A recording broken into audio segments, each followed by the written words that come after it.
கர்த்தருக்குள் பிரியமானவர்களே, April 10 எலஞ்சி white அம்மையார் அவர்களுடைய மாரநாதா புத்தகம், பக்கம் 199. இன்றைய தியானத்திற்காக தெரிந்து கொள்ளப்பட்ட தலைப்பானது தீர்மானம் எடுக்க வேண்டிய நேரம். வசனம் யோசுவா 24வது அதிகாரம் 15வது வசனம். யாரை சேவிப்பீர்கள் என்று இன்று தெரிந்து கொள்ளுங்கள். இந்த உலகம் மதிக்கெட்டு போயிருக்கிறது. ஆண்களும் பெண்களும் பித்து பிடித்தவர்களை போன்று நித்திய அழிவை நோக்கி விரைந்து கொண்டிருக்கிறார்கள். அனைத்து சிற்றின்ப தொய்வுகளும் பரவி கிடக்கின்றன. மனிதர் இழிவான பாவத்தினால் வசீகரிக்கப்பட்டவர்களாக மாறியிருக்கின்றனர். அவர்கள் எச்சரிப்புகளுக்கும் அல்லது வேண்டுகோள்களுக்கும் செவிசாய்க்க மாட்டார்கள்.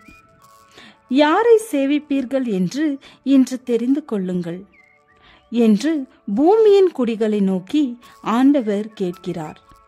இப்பொழுது அனைவரும் தங்களுக்கான நித்தியத்தின் முடிவை தீர்மானித்துக் கொண்டிருக்கிறார்கள்.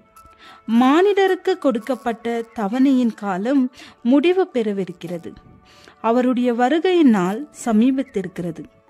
பயபக்தியான இந்த காலத்தை குறித்து தெளிவாக அறிந்து கொள்ளத்தக்கதாக மனிதரை விழிப்பூட்ட வேண்டியது அவசியம். இந்த பூமியின் வரலாறு முடிவடைவதற்கு 5 ஆண்டுகளுக்கு அல்லது 10 ஆண்டுகளுக்கு அல்லது 20 ஆண்டுகளுக்கு முன்பு தேவன் எவருக்கும் ஒரு தூதை கொடுக்கிறதில்லை. அவருடைய வருகையோ அல்லது ஆயத்தத்தையோ தாமதப்படுத்துவதற்கான எந்த ஒரு சாக்கு போக்கையும் பூமியில் வாழ்கின்ற எந்த நபருக்கும் கொடுப்பதில்லை. என் ஆண்டவன் வர நாள் செல்லும் என்று உண்மையற்ற ஊழியக்காரன் சொன்னது போல யாரும் சொல்வதை அவர் விரும்புகிறதில்லை. இக்காரியம் அந்த மகா நாளிற்காக நாம் ஆயத்தப்படுவதற்கு நமக்கு கொடுக்கப்பட்ட சிறப்புரிமைகளையும் சந்தர்ப்பங்களையும் துணிச்சலான முறையில் அலட்சியம் செய்வதற்கு வழி நடத்துகிறது. தேவனுடைய ஊழியக்காரன் என்று உரிமை கோரிக்கொண்டிருக்கும் ஒவ்வொருவரும் வேலை செய்கின்ற ஒவ்வொரு நாளிலும் இதுவே கடைசி நாள் என்று எண்ணுவதை போன்று அவருடைய ஊழியத்தை செய்வதற்காக அழைக்கப்பட்டிருக்கிறார். வானத்து மேகங்களின் மீது வல்லமையோடும் மிகுந்த மகிமையோடும் வரவிருக்கின்ற மனுஷகுமாரனுடைய துரித வருகையை குறித்து பேசுங்கள். அந்த நாளை தள்ளி போடாதீர்கள்.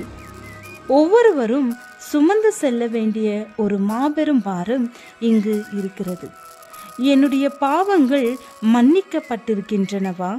பாவ பாரத்தை சுமக்கிற இயேசு கிறிஸ்து என்னுடைய பாவத்தை எடுத்து போட்டு விட்டாரா? கிறிஸ்துவின் நீதியினாலே தூய்மையாக்கப்பட்ட ஒரு சுத்தமான இருதயம் எனக்கு இருக்கிறதா?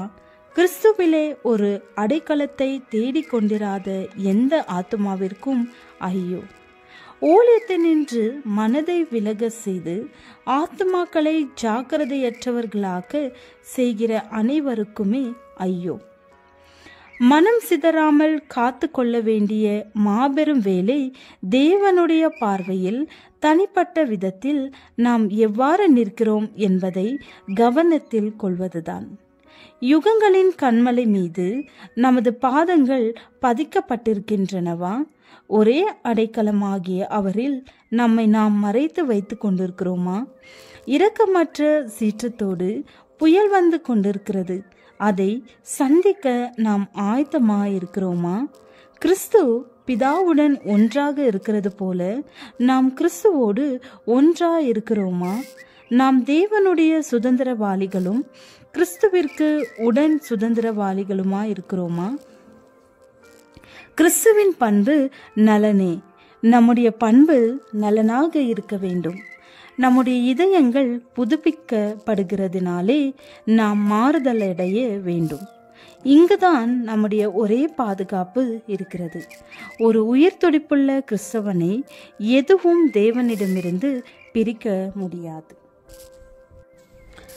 ஜெபம். நல்ல ஆண்டவரே, எங்கள் வாழ்வில் நீர் எங்களுக்கு உதவினது போல நாங்களும் பிறருக்கு உதவ கிருபை அருளும். ஆமேன்.